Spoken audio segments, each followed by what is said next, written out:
Hi, this is June from Planet June, and today I'm going to show you how to make perfect stripes in Amigurumi. In Amigurumi it's usually best to work in a continuous spiral to avoid visible seams, but with stripes this gives you a jog at the end of the round where you have the colour changes. Standard joined rounds also leave a visible seam. I'm going to show you two techniques that give an almost perfect stripe with a very minimal seam.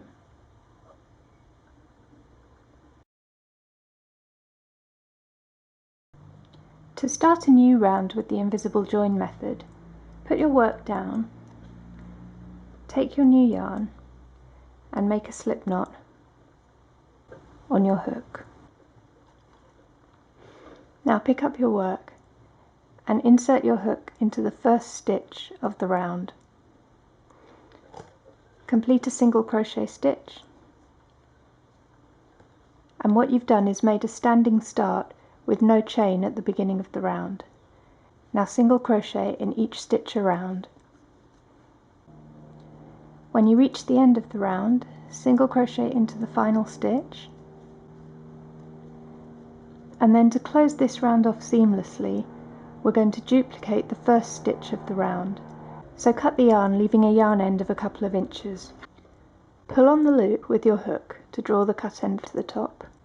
Now to duplicate this first stitch, insert your hook from back to front under both loops of the second stitch of the round and draw the cut yarn end through to the back.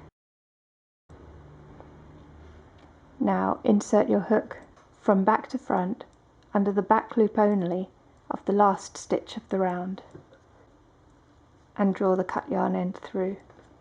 Tighten the loop that you've just made until it's the same size as all the other stitches of the round.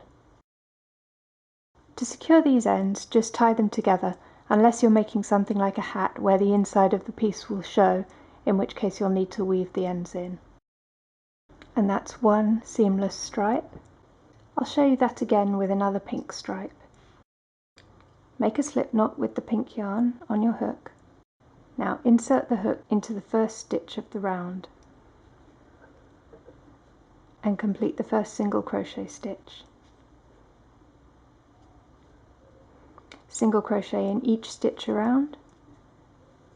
Here's the last stitch of the round, and to complete the round we'll just do an invisible finish. So cut the yarn, leaving a couple of inches as the yarn end, draw the cut end through, insert the hook into not the first but the second stitch of the round from back to front under both loops, and draw the cut end through to the back.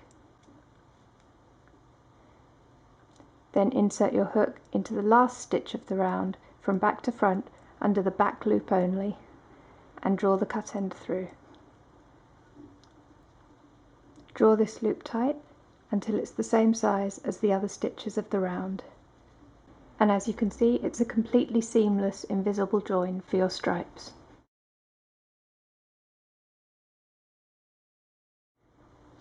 To start a new round with the no cut join method, chain 1 using the new colour of yarn, then single crochet into the first stitch. Single crochet in each stitch around. At the end of the round, single crochet into the last stitch, then draw the loop longer and remove your hook from the loop. To join the round, we're going to work back into the first stitch of the round. Keep your hook over the working yarn and insert it going from back to front under both loops of the first stitch of the round. Now place the loop back on your hook and draw it through to the back.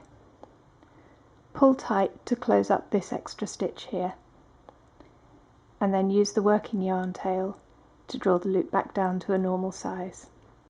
Now if you're changing colour, switch to the other yarn and we're ready to start the new round. Chain 1, single crochet into the first stitch and into each stitch around. At the end of the round, make sure you don't include an extra stitch into this bar, which is the seam from the previous round. So when you get to the end of the round, draw the loop a little longer, remove your hook from the loop. Keeping the hook over the working yarn, insert your hook from back to front under both loops of the first stitch of the round. Place the loop back on your hook, draw through to the back and pull tight. And now you're ready to begin a new round. Here are the results.